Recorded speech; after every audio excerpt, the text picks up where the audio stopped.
Hello everyone, welcome to my channel CRE point by Shivani. तो आज हम स्टार्ट करने जा रहे हैं चैप्टर 8 का unit 2 accounting standard 9 revenue recognition.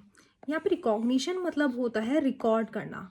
और इस अकाउंटिंग स्टैंडर्ड 9 में हम क्या करते हैं, हम देखते हैं हम अपने रिवेन्यू को किस तरीके से रिकॉर्ड करेंगे अपने फाइनेंशियल स्टेटमेंट्स में। तो सबसे पहले देखते हैं कि हमारा अकाउंटिंग स्टैंडर्ड 9 मैंडेटरी होता है हर एंटरप्राइजेस के लिए, यानी कि जो भी कोई एंटरप्राइज है उसके लिए कंपलसरी होता है अकाउंटिंग स्टैंडर्ड 9 को फॉलो करना। क्योंकि जब भी कोई एंटरप्राइज कोई रिवेन्यू अर्न करेगी तो उसको रिकॉर्ड भी करा जाएगा, कहाँ पर, फाइनेंशियल स्टेटमेंट में। तो उसका ट्रीटमेंट किस तरीके से किया जाता है। तो accounting standard 9 deals with the basis for recognition of revenue in the statement of profit and loss account. यानी कि हमारी जो रिवेन्यू होती है उसको हम कहाँ रिकॉग्नाइज करते हैं, statement of profit and loss account में। Clear. Accounting standard 9 is concern with recognition of revenue arising in the ordinary activities of the enterprises from, यानी कि हमारी जो रिवेन्यू अर्न होती है वो किससे अर्न होती है, जो भी कोई ऑर्डिनरी एक्टिविटीज़ जो भी कोई हमारी एंटरप्राइज कर रही होती है उनसे। अब हमारी ऑर्डिनरी एक्टिविटीज़ कौन कौन सी होती है जिनसे हमारी रिवेन्यू जनरेट होती है। पहला होता है सेल ऑफ गुड्स, दूसरा होता है रेंडरिंग ऑफ सर्विसेज, और फिर आता है इंटरेस्ट, रॉयल्टी एंड डिविडेंड्स। ये सारे हमारे ऑर्डिनरी एक्टिविटीज़ होते हैं जिनसे हमारी रिवेन्यू अर्न होती है। अब ये जो रिवेन्यू अर्न होती है ये कहाँ दिखाई जाती है, प्रॉफिट एंड लॉस अकाउंट के क्रेडिट साइड, क्योंकि हमारी रिवेन्यू हो रही है कहाँ आएगी, वो क्रेडिट साइड।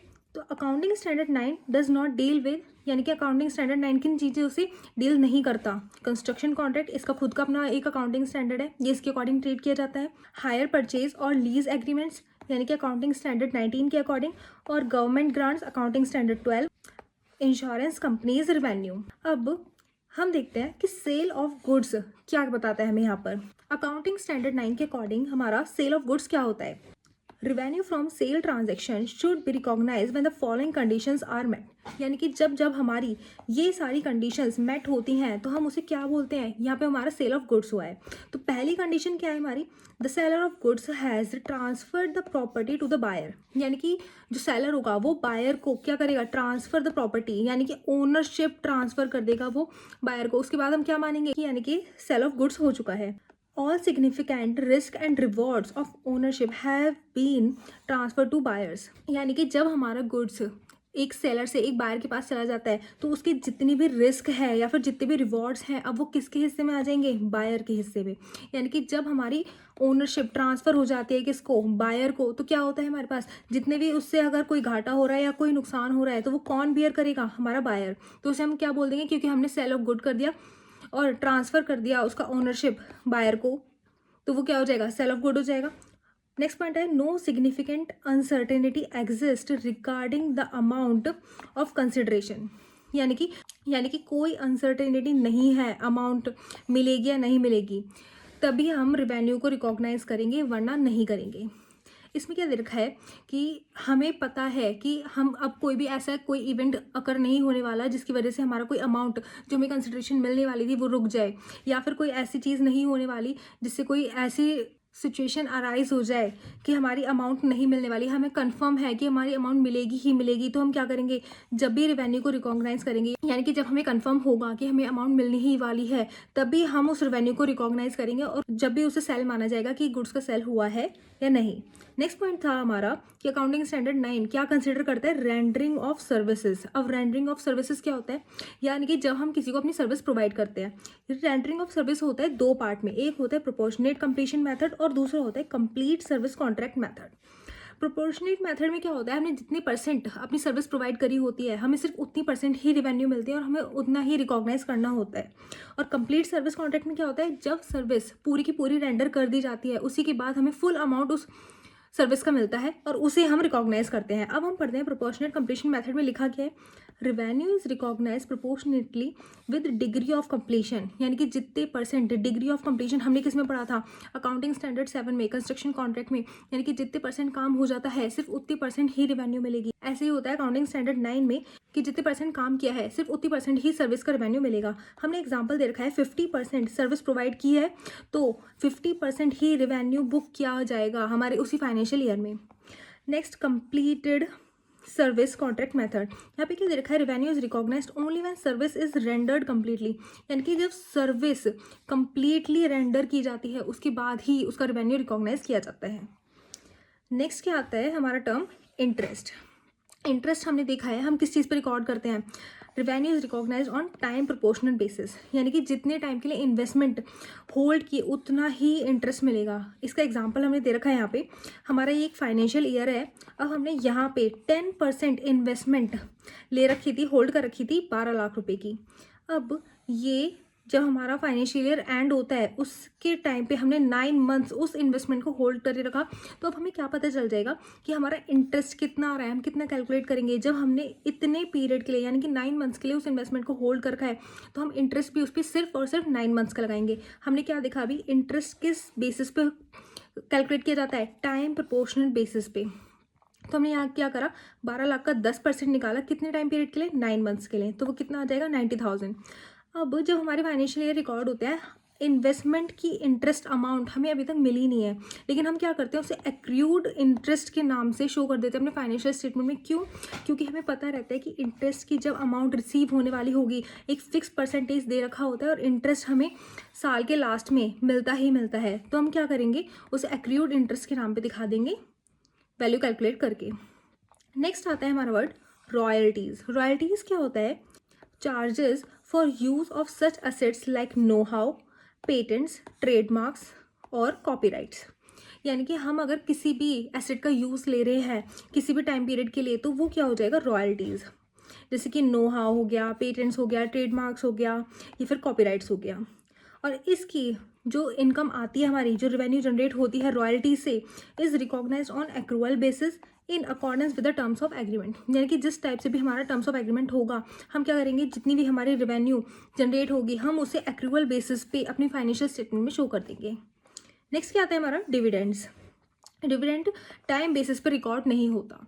टाइम बेसिस पे इसलिए रिकॉर्ड नहीं होता क्योंकि हमें पता रहता है कि डिविडेंड हमें कब मिलता है। डिविडेंड हमें जब मिलता है जब हमारी कंपनी को प्रॉफिट होता है, उसी बेसिस पे हमें डिविडेंड डिक्लेयर किया जाता है। अब हमने यहाँ पे क्या किया था, यहाँ पे हमने इंटरेस्ट कैलकुलेट करा था टाइम प्रोपोर्शनल बेसिस पे, क्योंकि हमें पता रहता है कि इंटरेस्ट का एक फिक्स परसेंटेज होता है जो कि मिलना ही होता है। और डिविडेंड का क्या होता है, डिविडेंड उन लोगों को मिलता है जो कंपनी के शेयर होल्डर्स होते हैं। और शेयर होल्डर्स क्या होते हैं, ओनर्स। और ओनर्स को प्रॉफिट कब जनरेट होगा, जब कंपनी खुद एक प्रॉफिट जनरेट करेगी। तो यहाँ पे क्या लिख रखा है डिविडेंड के बारे में, rewards from holding investment in shares. यानी कि रिवॉर्ड किसको मिलेगा, from holding investment in shares. यानी कि हमने जो इन्वेस्टमेंट कर रखी है शेयर्स में, उस पे जो भी कोई रिवॉर्ड आएगा उसे हम क्या बोलेंगे, डिविडेंड। यानी कि revenue is recognise when the owners right to receive payment is establish. यानी कि जब हमें कंफर्म हो जाएगा कि राइट टू रिसीव पेमेंट हो गया है, यानी कि अब हमारा कंपनी डिविडेंड डिक्लेयर कर रही है, जिस टाइम हमें ये बात कंफर्म हो जाएगी तो हम क्या करेंगे, उसी फाइनेंशियल ईयर में उस डिविडेंड को रिकॉर्ड कर लेंगे। यहाँ पे क्या देखा है, जब कंपनी डिविडेंड डिक्लेयर करे तभी रिकॉर्ड होगा, अगर डिक्लेयर नहीं करा तो रिकॉर्ड भी नहीं होगा। नेक्स्ट आता है हमारा इफेक्ट ऑफ अनसर्टेनिटीज़। यानी कि किस किस टाइप की अनसर्टेनिटीज़ होती हैं, जैसे कि when the ability to assess the ultimate collection with reasonable certainty is lacking at the time of raising any claim, revenue recognition is postponed to the extent of uncertainty involved। इसमें क्या देखा है हमारा, यानी कि अगर हमें पता है कि कोई भी अनसर्टेनिटी हो रही है इस तरीके की कि हमें लग रहा है कि हमारा इस फाइनेंशियल ईयर में कोई भी रिवेन्यू जनरेट नहीं होगा, तो हम क्या करेंगे, हम उसको पोस्टपोन कर देंगे नेक्स्ट फाइनेंशियल ईयर के लिए। यानी कि जब तक हमें कंफर्म नहीं होगा कि हमारा अमाउंट हमें रिसीव होने वाला है या नहीं, तो क्या करेंगे, हम उसको रिकॉर्ड नहीं करेंगे और उसको हम पोस्टपोन कर देंगे नेक्स्ट फाइनेंशियल ईयर के लिए। यहाँ पे क्या लिखा है, as long as there is uncertainty, यानी कि जब तक कोई अनसर्टेनिटी है अबाउट रिसीविंग द मनी, यानी कि हमें पैसे रिसीव करने में कोई प्रॉब्लम हो रही है या कोई अनसर्टेनिटी आ रही है, तो हम क्या, revenue recognition should be postponed. यानी कि हम रेवेन्यू रिकॉग्निशन पोस्टपोन कर देंगे नेक्स्ट फाइनेंशियल ईयर के लिए। अब आते हैं हमारे कुछ इलस्ट्रेशंस। सबसे पहले देखते हैं हम अपना इलस्ट्रेशन 1। इलस्ट्रेशन 1 क्या बोलता है, Zagato runs a food delivery business. As per the agreement, Zagato allows customers to order food from local restaurant and is responsible the delivery of the food within stipulated time. During a particular year, it collects the money on order made online as under। ठीक है, यानी कि Zagato एक business है, यानी कि Zagato एक food delivery business है, इसका काम क्या है जिगाटो का, सिर्फ वो फूड डिलीवरी करेगा। कैसे, यानी कि जो भी कोई लोकल रेस्टोरेंट है उनसे डिलीवरी लेगा और एक कस्टमर को प्रोवाइड कर देगा। तो यहाँ पे क्या दे रखा है, total price for the food item का जो वो लोकल रेस्टोरेंट से उठा रहा है उसकी अमाउंट कितनी है, 200 lakhs। डिलीवरी चार्ज कितना है, डिलीवरी चार्ज कितना है, 60 lakhs, और उस पर जीएसटी लग रही है 40 lakhs की। तो टोटल कितना हो गया, 300 lakhs का अमाउंट हो गया। नीचे क्या दे रखा है, Zigato has received 300 lakh for the above order from customer and the order were deliver to the customer in a stipulated time. वही बात हो गई, यानी कि इस बिजनेस को कितना अर्न हो रहा है, 300 lakh हो रहा है किस पे, जब वो एक ऑर्डर प्रोवाइड कर रहा है कस्टमर को on time. How much revenue should be recognised by restaurant, यानी कि रेस्टोरेंट को कितना अर्न हो रहा है, and how much revenue should be recognised by Zigato for the year. यहाँ पे अब दो बात हो गई, हमसे क्या पूछा गया था, एक तो रेस्टोरेंट कितना अर्न कर रहा है और जिगाटो कितना अर्न कर रहा है, यानी कि इन दोनों की हमें रेवेन्यू रिकॉग्नाइजेशन बताना है कि हम किस तरीके से इनकी रेवेन्यू रिकॉग्नाइज करेंगे। अब हमने पढ़ा ये जो total price for the food item था ये 200 lakhs था। अब ये फूड आइटम का काम कौन कर रहा है, ये फूड प्रिपेयर कौन कर रहा है, रेस्टोरेंट्स। तो यानी कि जब ये जिगाटो बिजनेस किस चीज़ का था, पहली बात तो फूड डिलीवरी बिजनेस था, तो इसका काम क्या था, डिलीवरी करना। अब जब ये डिलीवरी करेगा तो इसके डिलीवरी चार्ज कितने थे, 60 lakhs। तो यहाँ पे क्या लिखेंगे हम, जिगाटो के लिए 60 lakh रेवेन्यू हुई। क्लियर, क्योंकि इसका काम क्या था, ये कैसा बिजनेस था, फूड डिलीवरी बिजनेस था। तो इसे जो अर्न होगी इनकम वो किस पे होगी, डिलीवरी पे होगी, यानी कि जितनी भी डिलीवरी चार्ज लगेंगे यानी कि 60 lakhs। और रेस्टोरेंट का काम क्या था, वो फूड प्रिपेयर करते थे। अब वो फूड प्रिपेयर करेंगे, फ्री में तो देंगे नहीं, तो रेस्टोरेंट का कितना रेवेन्यू जनरेट होगा, 200 lakhs।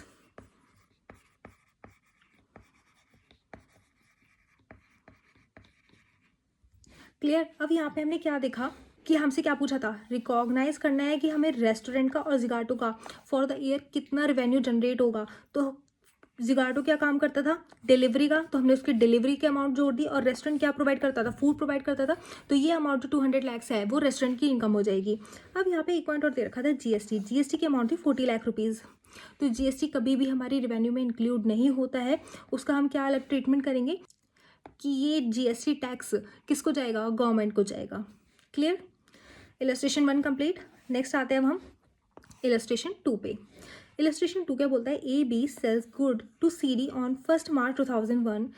CD is having significant cash flows issues since last few months. However, it is trying to raise funding through bank loan to be able to run its operation in future. तो हमने अभी तक क्या पढ़ा कि A B ने sale किए goods CD को 1 March 2001 में, जिसमें कि हमें पता है ये जो CD है इसने क्या कर रखा है, इसके कैश फ्लोज में कोई प्रॉब्लम आ रही है कुछ महीनों से, और वो ट्राई कर रहा है फंड रेज करने की बैंक से।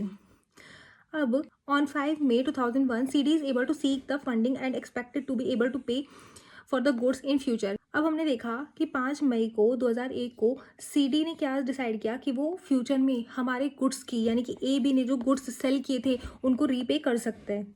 अब यहाँ क्या लिखा है, at the time of sale, यानी कि इस टाइम पर it is difficult for AB to ascertain whether it will be able to collect the amount from CD due to poor financial condition. Explain how the recognition of revenue be done by AB.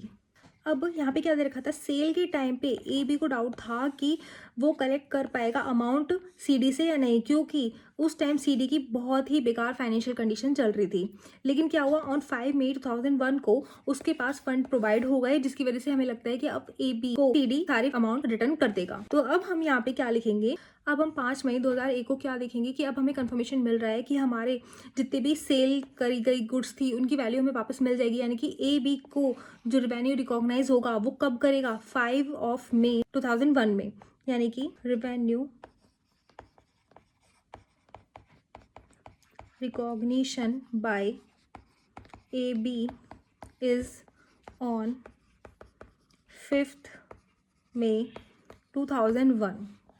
क्योंकि हमें confirm कब हो रहा है कि हमें payment मिल जाएगी 5 मई को, और अभी तक 1 मार्च 2001 में हमें कंफर्म ही नहीं था कि हमें पेमेंट मिलेगी या नहीं मिलेगी। तो हम क्या करते हैं, रिवेन्यू जब रिकॉग्नाइज किया जाता है जब हमें कंफर्म पता चल जाए कि हमें रिवेन्यू मिलने वाली है या नहीं। नेक्स्ट आते हैं इलस्ट्रेशन 3 पे। इलस्ट्रेशन 3 क्या बोलता है, A B sell goods to CD on 1 January 2001 for ₹2 lakh. After the sale was made, CD is having significant cash flow issues. यानी कि सेल के बाद हमें पता चला कि सीडी को सिग्निफिकेंट कैश फ्लो इशूज आ रहे हैं। It is trying to raise funds through bank loan to be able to run its operation in future.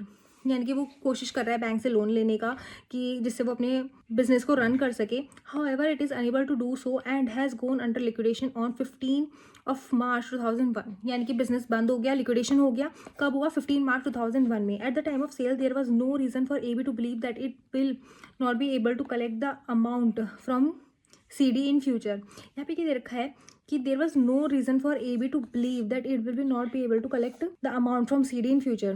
अब यहाँ पे क्या हो रहा है, यहाँ पे ना सेल के बाद पता चला, जब AB ने सेल कर दिया गुड्स किसको, CD को, उसके बाद पता चला कि ये जो कंपनी है CD, ये कुछ कैश फ्लो इश्यूज में है और उसके बाद लिक्विडेट हो जाएगी 15 मार्च 2001 को।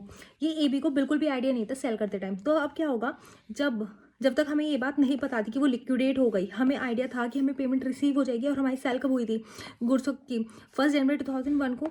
तो हम ऑन 1 जनवरी 2001 में ही एंट्री कर देंगे कि हमें रिवेन्यू हो चुकी है। अब कितनी अमाउंट की थी, 2 लाख रुपीज़ की थी। तो हम यहाँ दिखा देंगे रिवेन्यू, हमें इनकम हो रही है 2 लाख रुपीज़ की, और क्योंकि अभी तक हमारी पेमेंट रिसीव नहीं हुई है तो ये सीडी कंपनी जो हो जाएगी वो क्या हो जाएगी, हमारी रिसीवेबल्स में आ जाएगी। कितनी अमाउंट, हमने क्या पढ़ा था अकाउंटिंग स्टैंडर्ड 9 के अकॉर्डिंग कि जिस दिन भी हमें रिवेन्यू जनरेट हो जाएगी हम क्या करेंगे, उसी दिन उसी रिवेन्यू को रिकॉग्नाइज कर लेंगे। अब यहाँ पे क्या हो रहा है, 2001 में जनवरी 1 को यहाँ पे 2 लाख रुपए हमें कंफर्म था कि हमें मिल ही जाएंगे जब हमने सेल ऑफ गुड्स किए थे। हम क्या करेंगे, ऑन 1 जनवरी 2001 में हम एंट्री कर देंगे कि हमें रिवेन्यू कितने का हो रहा है, 2 लाख रुपए का, और रिसीवेबल्स बना देंगे अपने बैलेंस शीट में 2 लाख रुपीज़ के। फिर बाद में हमें पता चला after sale was made, CD को क्या हो रहा है, कैश फ्लो इशूज़ आ रहे हैं जिसकी वजह से वो फंड रेज करने की ट्राई कर रहा था, लेकिन ऑन 15 मार्च 2001 को क्या हुआ, वो लिक्विडेट हो गया। तो हमें क्या पता चला, हमारी ना ही रिवेन्यू हुई और ना ही हमारे पास रिसीवेबल की अमाउंट आई। तो अब हमारी जो एंट्री होगी वो होगी 15 मार्च 2001 में। तो हम यहाँ क्या लिखेंगे, ऑन 15 मार्च 2001 रिवेन्यू की जगह क्या हो गया, हमें लॉस हो गया। तो हम क्या लिखेंगे, लॉस कितने का, 2 लाख रुपए का। और यहाँ पे रिसीवेबल्स की जगह क्या आ जाएगा, बैड डेट्स। और ये भी कितने के आ जाएंगे, 2 लाख रुपीज़ के। तो बस हमें यही बताना था कि हम इसको किस तरीके से रिकॉग्नाइज करेंगे। तो हमने क्या देखा था यहाँ पे, 1 जनवरी में हम उसे रिवेन्यू रिकॉग्नाइज कर लेंगे और रिसीवेबल्स रिकॉग्नाइज कर लेंगे और एसेट साइड दिखा देंगे। और जब हमें पता चलेगा ये कंपनी लिक्विडेट हो चुकी है तो हम क्या करेंगे, उसी डेट में हम लॉस दिखा देंगे और बैड डेट्स दिखा देंगे। क्लियर। अब आते हैं हम अपने नेक्स्ट इलस्ट्रेशन पे, इलस्ट्रेशन 4। यहाँ क्या दे रखा है, during the year ended 31 March 2001 ZX enterprises has recognised ₹100 lakh on accrual basis income from dividend, okay, on units of mutual fund held by it. The dividend on mutual fund were declared on 15 June 2001. The dividend was proposed on 10 April 2001. Whether the above treatment is as per relevant accounting standard। तो हमने पढ़ा था कि जब भी हम dividend का treatment करते हैं तो वो डिविडेंड का ट्रीटमेंट कब करते हैं, जिस टाइम पे डिविडेंड डिक्लेयर हो जाता है उस टाइम पे। अब यहाँ पे क्या दे रखा था कि यहाँ पे हमने एक्रूअल बेसिस पे कंपनी ने उसे रिकॉग्नाइज कर दिया, जो कि बिल्कुल गलत है। तो फिर no, this treatment is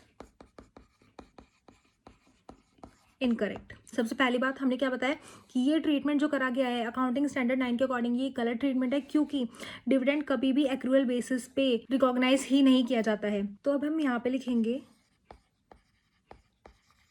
dividend revenue is recognised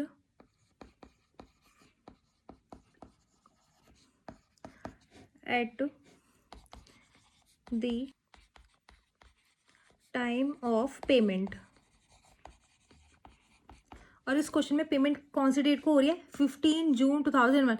यहाँ पे प्रपोज किया गया था कि 10 अप्रैल 2001 में कि डिविडेंड डिक्लेयर हो जाएगा, लेकिन एक्चुअल पेमेंट कब डिक्लेयर हुई थी, 15 जून 2001 में। तो date of revenue recognition is क्या हो जाएगी, 15 जून 2001। और अमाउंट कितनी दे रखी थी यहाँ पे, 100 lakhs की, of rupees 100 lakhs। Clear. Next देखते हैं इलस्ट्रेशन 5। इलस्ट्रेशन 5 क्या बोलता है, Y limited used certain resources of X limited, okay, in return X limited received 10 lakh and 15 lakh as interest and royalty respectively, यानी कि 10 लाख इंटरेस्ट के और 15 लाख रॉयल्टी के। During the year 2001-2 you are required to state whether and on what basis these revenue can be recognised by X limited. तो हमने क्या पढ़ा था, इंटरेस्ट किस बेसिस पे होता है, time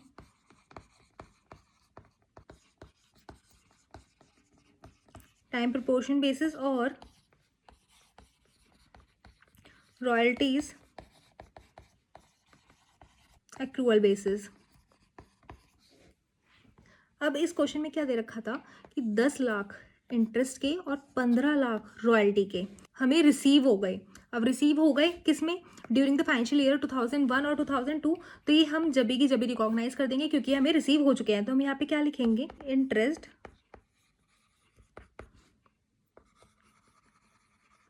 revenue of rupees 10 lakh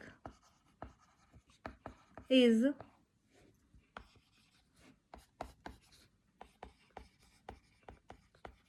recognized during the financial year of 2001-2002। और सेम इसी का ऐसे आ जाएगा, royalties revenue of rupees 15 lakhs is recognized during the financial year of 2001-2002। हमने अभी पढ़ा था कि रॉयल्टी और इंटरेस्ट को हम किस तरीके से शो करते हैं।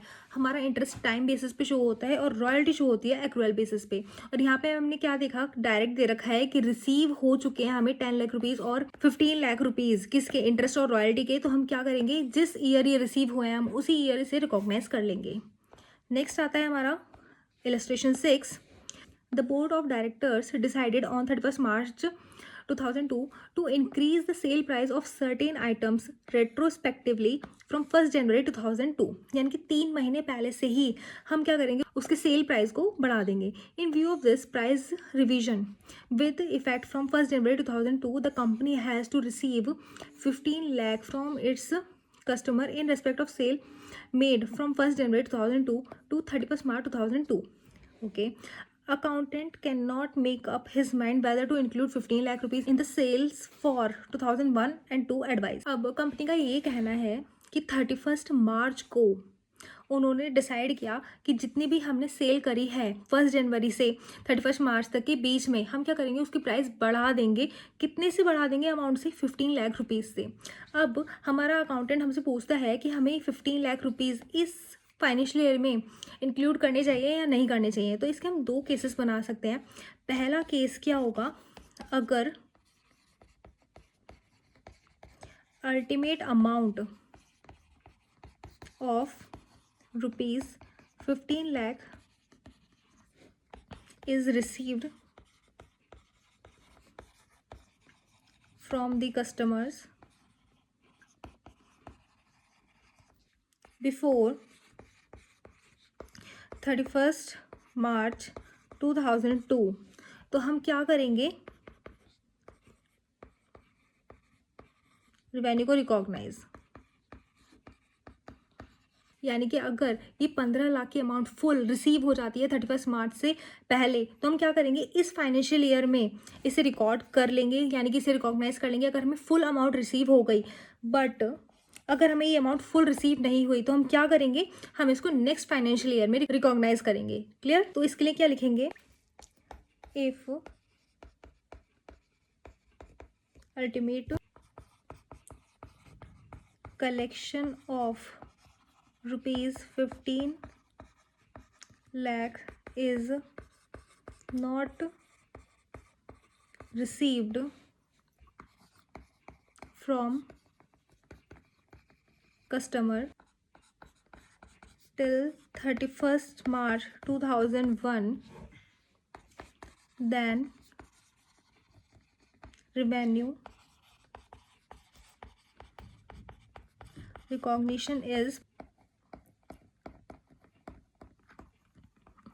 postponed। यानी कि यहाँ पे क्या हो रहा है, यहाँ पे जिस भी टाइम ये 15 लाख रिसीव हो जाएगा कस्टमर से, तो हम क्या करेंगे, उसी टाइम से रिकॉग्नाइज कर लेंगे। अगर इस फाइनेंशियल ईयर में ये फुल अमाउंट हमें रिसीव हो रही है कस्टमर से, तो हम क्या करेंगे, इसी फाइनेंशियल ईयर में उस रेवेन्यू को रिकॉग्नाइज कर लेंगे। और अगर ये इस फाइनेंशियल ईयर में कस्टमर से रिसीव नहीं हो रही, तो हम क्या करेंगे, इसे पोस्टपोन कर देंगे उस डेट तक के लिए जिस टाइम तक के लिए ये अमाउंट फुल रिसीव नहीं हो जाएगी कस्टमर से। क्लियर?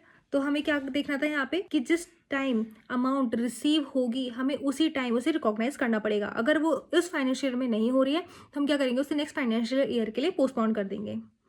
अब देखते हैं हम नेक्स्ट इलस्ट्रेशन, इलस्ट्रेशन 7। इलस्ट्रेशन 7 क्या बोलते हैं हमसे, एक claim lodged with the railways in March 2001 for loss of goods of 2 lakh had been passed for payment in March 2003 for 1,50,000. Okay. No entry was passed in the books of the company when the claim was lodged. Advise P Company Limited about the treatment of the following in the financial statement of account for the year ended 31st March 2003. अब हमने यहाँ पे क्या देखा था कि एक claim laws हुआ था रेलवेज में मार्च 2001 में, कितने का, 2 लाख रुपए का। किस लिए? लॉस ऑफ गुड्स के लिए। अब 2003 आते आते क्या हो गया, हमें सिर्फ 1,50,000 की ही अमाउंट रिसीव हुई। अब जब तक ये लॉज हुआ था कोई एंट्री पास नहीं करी गई थी बुक्स ऑफ अकाउंट्स में, किसके, पी लिमिटेड के। अब हमें क्या देखना है, ये जो रिवेन्यू हमें आया है 1,50,000 का, ये कब आया है, मार्च 2003 में। तो जिस साल हमारी रिवेन्यू जनरेट होगी हम क्या करेंगे, उसे उसी साल रिकॉग्नाइज कर लेंगे। अब यहाँ पे हमने जब 2 लाख की एंट्री ही नहीं करी थी, यानी कि इसकी कोई इन्फॉर्मेशन नहीं थी, कब, जिस टाइम ये लॉज हो रखा था क्लेम।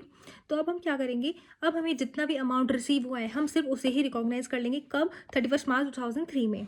तो ये जो अमाउंट है 1,50,000 की, ये कब रिकॉग्नाइज होगी, 31 मार्च 2003 में। अब हम इसे लिखेंगे कैसे, claim received is not certain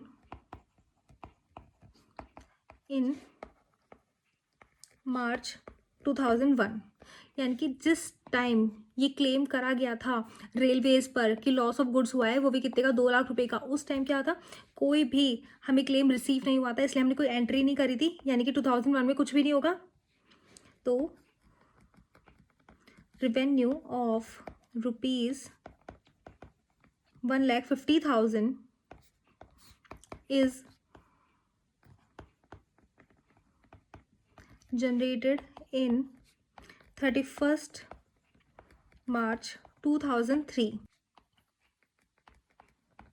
Revenue of ₹1,50,000 is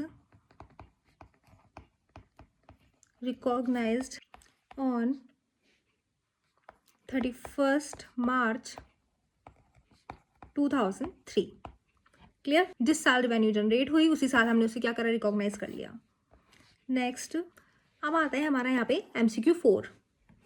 MCQ 4 क्या बोलता है हमसे, एक अकाउंटिंग क्लब है जिसमें 100 मेंबर्स हैं हु आर रिक्वायर्ड टू पे an annual membership fee of 5,000 each. During the current year all members have paid the fee, यानी कि सारे मेंबर्स ने पे कर दी अपनी फ़ी, यानी कि 100 मेंबर्स थे और उन्होंने 5,000 पे किया, तो कितना हो गया, 5 लाख रुपीज़।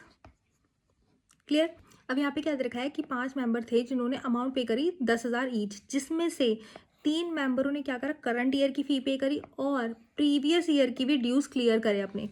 अब इन 3 मेंबरों ने जब करंट ईयर की फ़ी पे करी होगी तो वो ऑलरेडी इस 100 में वो 3 मेंबर होंगे जिन्होंने करंट ईयर की फ़ी पे करी थी, जो कि इस 5 लाख में इंक्लूड है ऑलरेडी।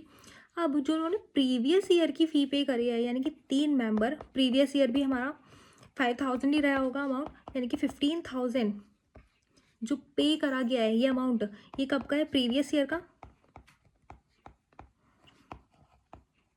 जब ये प्रीवियस ईयर का अमाउंट है तो ये रिकॉग्नाइज कब हुआ होगा? प्रीवियस ईयर में।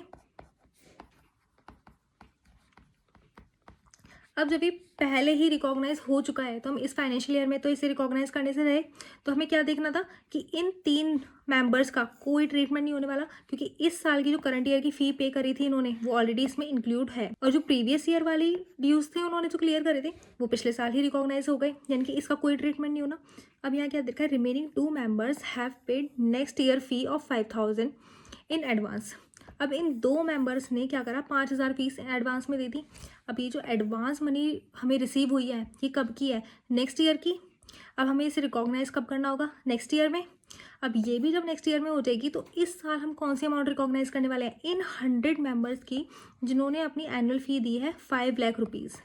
तो इसका आंसर क्या हो जाएगा हमारा? सी, यानी कि इस साल इस फाइनेंशियल ईयर में हम कितनी अमाउंट रिकॉग्नाइज करने वाले हैं? 5 लाख रुपीज़ की। क्लियर। नेक्स्ट आते हैं MCQ 5 पे। MCQ 5 क्या बोलता है? Flixnet International offers a subscription fee model to allow the paid subscribers and annual viewing of movie, sports events and other content. It allow user to register for free and have access to limited content for 1 month without any charges. ठीक है। The customer has a right to cancel the subscription within 1 month's time but is required to pay for 1 year subscription fee after the free period. XY has subscribed for free viewing on 1 March 2001. After 1 month he has agreed to pay annual membership and has paid 1,200 on 31st March 2001 for the subscription that is valid up to 31st March of 2002.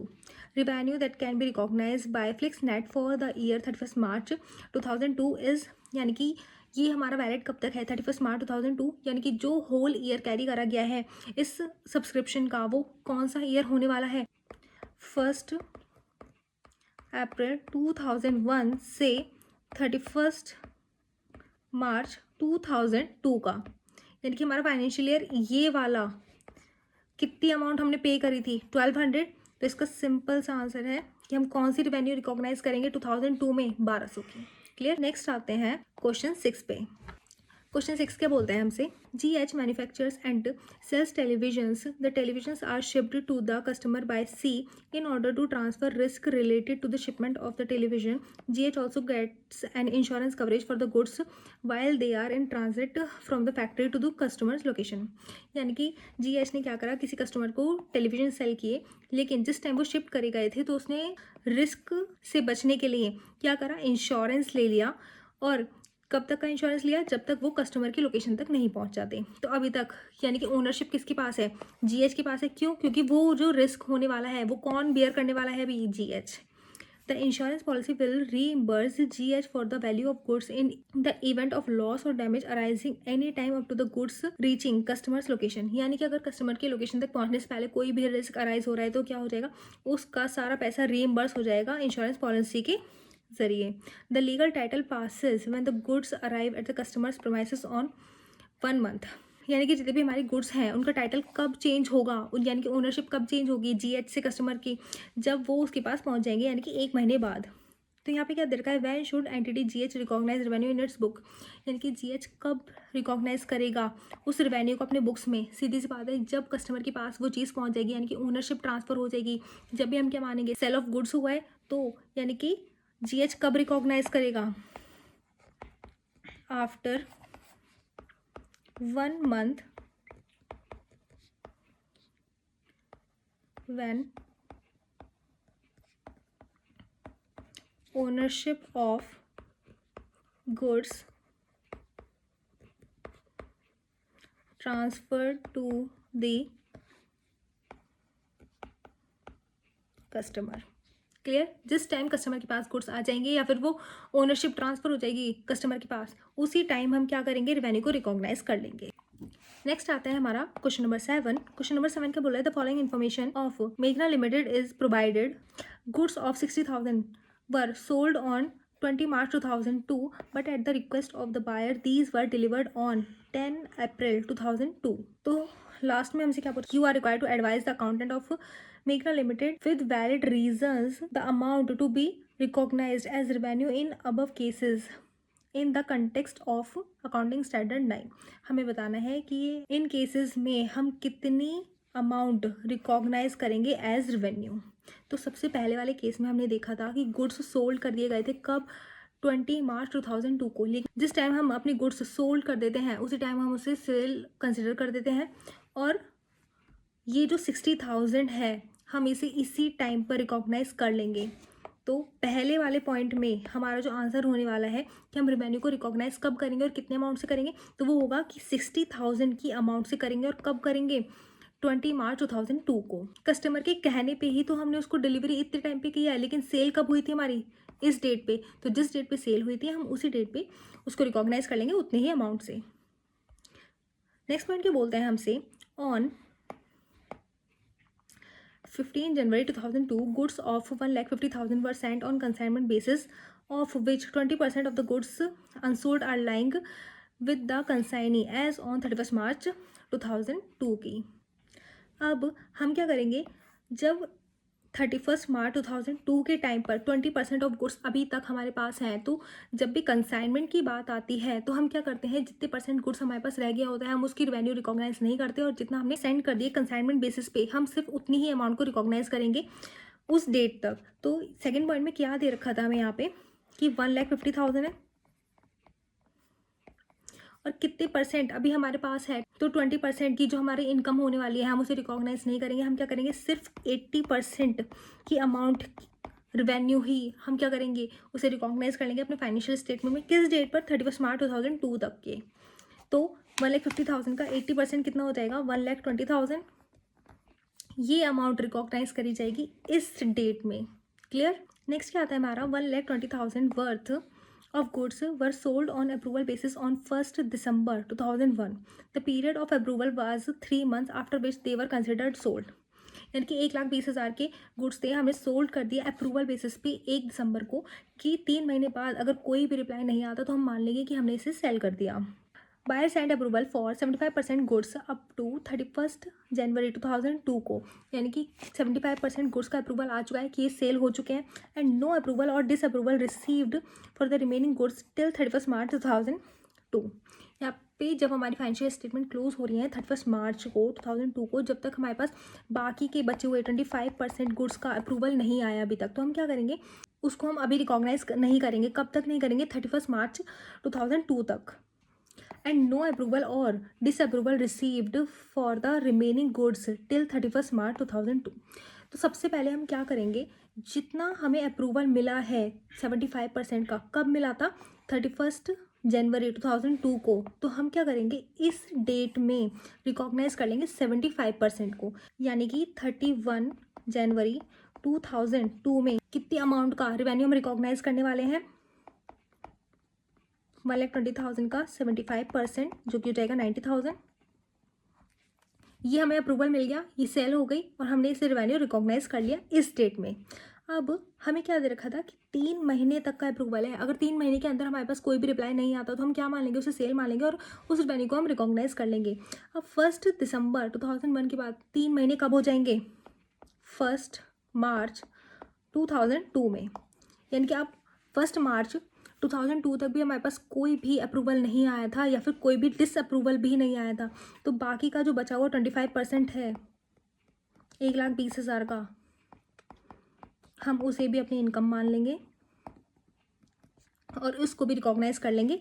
लेकिन जिस time पे हम इन दोनों को recognise करेंगे इस amount को, उसकी डेट अलग अलग होने वाली है, क्योंकि ये जो 75% था ये अप्रूवल मिला हमें 31 जनवरी को, और इसका 25% का हमने खुद से रिवेन्यू कंसिडर कर लिया, क्योंकि हमारा ये एक अप्रूवल बेसिस पे सोल्ड करे हुए गुड्स थे. तो हमने क्या करा, हमें अप्रूवल नहीं मिला था, तो हमने क्या सोचा था कि अगर अप्रूवल नहीं आएगा तो हम इसे कंसिडर क्या कर लेंगे कि ये भी हमारी सेल हो चुकी है. तो हमने क्या करा, इसको भी रिकॉग्नाइज कर लिया 1 मार्च को 2002 में. नेक्स्ट पॉइंट क्या है हमारा, apart from the above the company has made cash sales of 7,80,000 gross.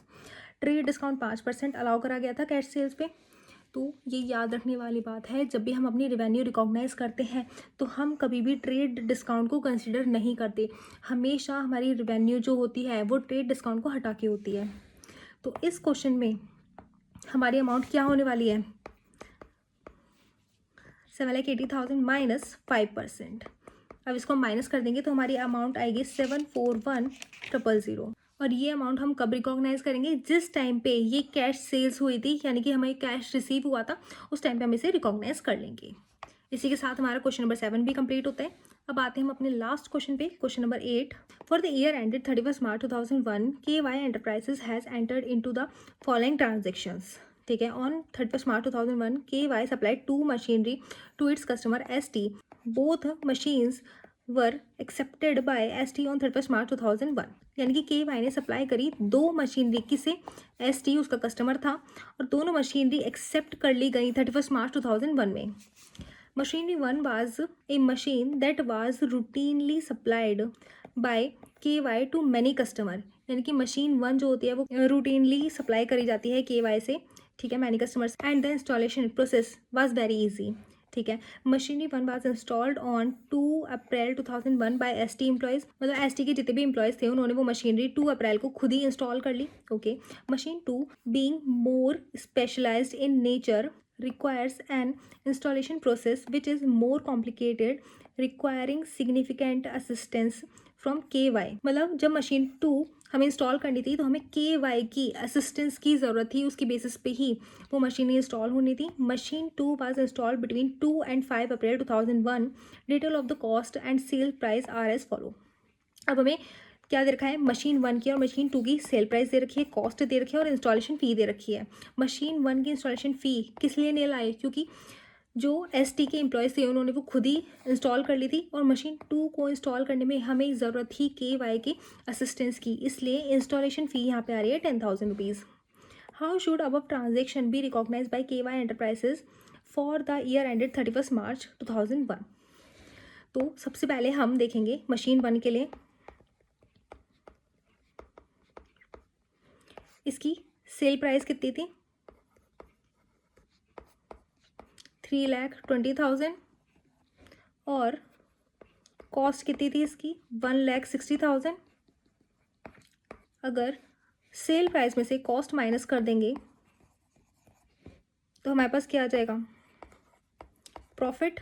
अब हमें प्रॉफिट हो रहा है, यानी कि हमारी रेवेन्यू जनरेट हो रही है। कितनी जनरेट हो रही है, मशीन 1 से 1,60,000। और हमने यहाँ पे क्या देखा था कि जब ये 2 मशीनरी कस्टमर ने एक्सेप्ट कब की थी, 31 मार्च 2001 में। तो हम क्या कंसिडर कर लेंगे, हमें रेवेन्यू जो जनरेट हुआ है वो कब हुआ है, 31 मार्च 2001 में।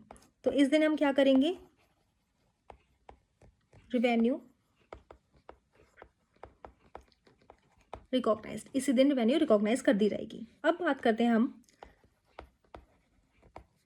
मशीन 2 की। अब मशीन 2 में क्या हो रहा है, सेल कितने की करी थी हमने, 3 लाख रुपए की, और इसकी कॉस्ट कितनी थी, 1,50,000। अब इसको इसमें से माइनस कर देंगे तो हमारे पास क्या आ जाएगा, प्रॉफिट। और सेम ये ट्रांजेक्शन भी कब हुई थी, यानी कि KY ने ST को किस दिन ये दोनों मशीनरी बेची थी, 31 मार्च 2001 में। तो अब हम यहाँ पे क्या करेंगे, ये भी कब रिकॉर्ड होगा, 31 मार्च 2001 में रेवेन्यू रिकॉग्नाइज कर दी जाएगी। क्लियर। अब यहाँ पे एक चीज़ और दे रखी थी, मशीन 2 में ना इंस्टॉलेशन फ़ीस दे रखी थी 10,000 रुपीज़ की। और हमने यहाँ पे देखा भी था कि मशीन 2 कब इंस्टॉल हुई थी, बिटवीन 2 and 5 अप्रैल 2001 में। यानी कि इतना टाइम लग गया मशीन 2 को इंस्टॉल होने में, और उसकी इंस्टॉलेशन की कॉस्ट अलग आई थी 10,000 रुपीज़। तो जिस टाइम पे ये रेवेन्यू जनरेट हुई है, हम क्या करेंगे, उसी टाइम पे इसे रिकॉग्नाइज करेंगे, यानी कि 5 अप्रैल 2001 में ये 10,000 की एंट्री रिकॉग्नाइज होगी। तो अब हम यहाँ क्या लिखेंगे, installation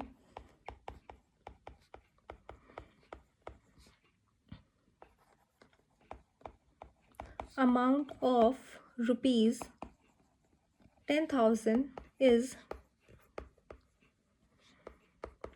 generated on 5 April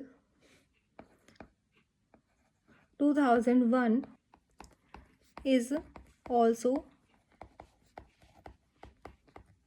recognized on that date. Clear? इस क्वेश्चन में हमने क्या देखा था कि दो मशीनरी है। अब दोनों मशीन में क्या हो रहा है, हमने सेल प्राइस में से कॉस्ट माइनस कर दी तो हमारे पास प्रॉफिट आ गया, और वो प्रॉफिट हम किस टाइम पे रिकॉग्नाइज करेंगे, जिस टाइम पे वो सेल एक्चुअल में की गई थी। और वो सेल कब की गई थी, 31 मार्च 2001 में। सेम हमने मशीनरी 2 के साथ किया, हमने सेल में से कॉस्ट प्राइस माइनस कर दिया तो हमारे पास प्रॉफिट आ गया, और उसको भी हमने रिकॉग्नाइज किस टाइम पीरियड पे करा, 31 मार्च 2001 में। फिर हमें पता चला जो मशीनरी 2 उसकी इंस्टॉलेशन फीस कितनी थी, 10,000। तो हमने क्या करा, हमने देखा कि वो कब जनरेट हो रही थी, 5 अप्रैल 2001 को, तो हमने उसी टाइम पे उसे रिकॉग्नाइज कर दिया 5 अप्रैल 2001 में। तो इसी के साथ इस चैप्टर की हमने सारी थ्योरी और सारे क्वेश्चंस, सारे इलस्ट्रेशंस और दोनों एमसीक्यू सब चीज़ें कवर कर ली है। तो इसके बाद भी अगर किसी स्टूडेंट को किसी भी टाइप की कोई भी प्रॉब्लम हो तो प्लीज़ कमेंट सेक्शन में ज़रूर बताएं। Thank you.